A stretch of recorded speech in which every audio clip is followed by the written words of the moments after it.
Sugeng enjang para adiyuswa, sugeng pepanggihan malih wonten ing renungan padintenan adiyuswa ing dinten Rebo Pahing sekawan Juni 2019. Sumangga dinten punika kita nampi jejer pepalang. Para adiyuswa, boten selaminipun kita nampeni kawontenan ingkang sae lan ngremenaken.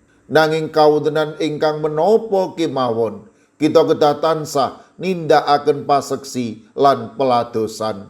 Malah kepara nalika nindakaken ayahan menapa kemawon kedahipun kita nindakaken paseksi lan peladosan awit kita menika nindakaken ayahanipun Gusti, matemah kita tetep nindakaken paseksinipun Gusti. Para Rasul 16 ayat 3-9 banjur padha rawuh nyuwun ngapura tumuli karone diirit medal sarta diaturi nilar kutha kono. Nalika mawartosaken Injil, Paulus lan Silas kacepeng dening pengagenging kitha lan sakmangke para pengagenging kitha badhe ngluaraken Paulus lan Silas lumantar pangarsaning pakunjaran. Nalika pangarsaning pakunjaran ngluaraken kekalihipun, Paulus nampik.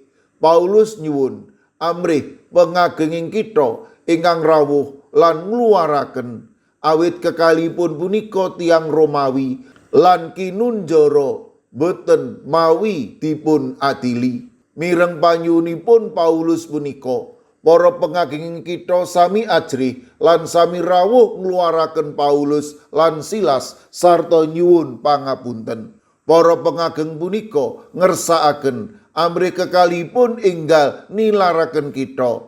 Para adiyuswa, pepalang mawartosaken Injil tansah wonten. Nanging sampun ngantos kandhek anggenipun mawartosaken. Nulodo kalian Paulus ingkang tansah ningali peluang ing satengahing pepalang. Kalenggahan minangka warga negari Romawi, minangka peluang luar saking paukuman ingkang boten adil. Monggo kita sami ningali lan ginakaken peluang ing satengahing pepalanging gesang. Pitadosa bilih Gusti badhe tansah mitulungi lan maringi kegiatan dhateng kita nalika kita sumarah ing Gusti. Amin. Sumangga kita ndedonga. Matur nuwun Gusti, dinten punika paduka paring pepimut amrih kawula tansah mempeng mawartosaken kabar kabingahan ing kawontenan menapa kemawon. Monggo paduka ingkang berkahi anak putu kawula para adiyuswa ing pundiya papan kawula pitados paduka ingkang reksa, paduka ingkang ngandhi, paduka ingkang berkahi. Matemah para adiyuswa dalasan anak putu kawula tansah binerkahan dening paduka. Mirunggan kalo pasrahaken Bapak Samuel Tujono warga GKJ Pamong Utama ingkang wedal sakmangke wonten ing ICU RSU Magelang nembe nandhang sakit kritis. Kawula pitados paduka mboten negakaken, paduka badhe ngagem menapa kemawon amrih sedherek kawula menika pikantuk wetahing kesarasan. Mirunggan kalo pasrahaken sawetawis sedherek kawula ingkang nembe nandhang sakit wonten ing GKJ Mijen. Kawula pasrahaken Ibu Purwaningsih Sunaryo, Ibu Sugiyarti Susanto, Ibu Elizabeth Indarwati, Bapak Bambang Setyo Margono, Bapak Moses Taji, Bapak Budiman Gultom. Mekaten ugi kawula pasrahaken sedherek kawula ing GKJ Banyumanik, Bapak Daniel Agus Suwarso, Ibu Arum Puji. Monggo Gusti paduka ingkang ugi makarya matemah enggal nampi wetahing kesarasan peparing paduka.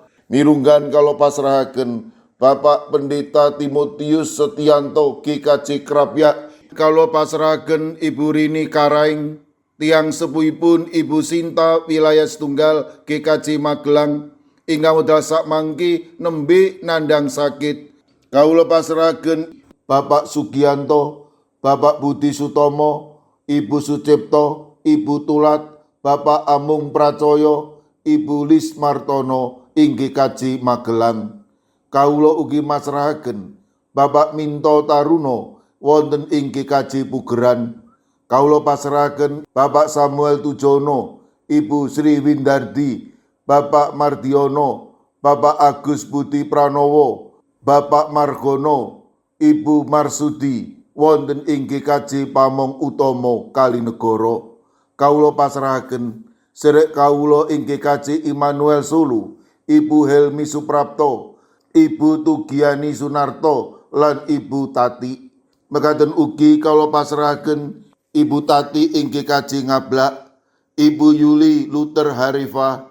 Kawula pasrahaken ing GKJ Mono, Ibu Sapar, Ibu Priyati, Ibu Syekh Mirah.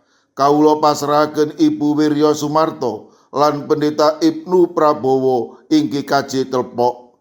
Kawula pasrahaken Ibu Isti Wilayah 3 ing GKJ Wonocatur. Kawula pasrahaken Ibu Karyumi, Ibu Kusmini wonten ing GKJ Purbo. Kawula pasrahaken Ibu Indrayati ing Solo. Kawula pasrahaken sedherek kawula ing GKJ Tropodo Sidoarjo, Ibu Sriti Astuti. Kawula pasrahaken Ibu Lini Sutopo ing GKJ Semarang Barat. Kawula pasrahaken Bapak Yohanes Mudadi ing GKJ Tuban.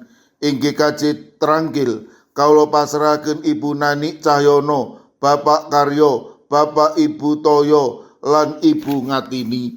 Kawula pasrahaken Ibu Lasiem ing Blok 6 GKJ Gondang Winangun. Kawula pasrahaken sedherek kawula ing GKJ Wonosobo, Bapak Lazarus Samijan, Bapak Yusuf Sunaryo, Ibu Endang Sarjono. Kawula pasrahaken Eyang Sarwito ing GKJ Ngalian. Kawula pasrahaken Ibu Wahyono ing GKJ Plengkung, Ibu Sunarti ing GKJ Salaman. Kawula pasrahaken Ibu Apri ing GKJ Canden, Bapak Jatmiko ing Denpasar, Ibu Warsi ing Kemenjing.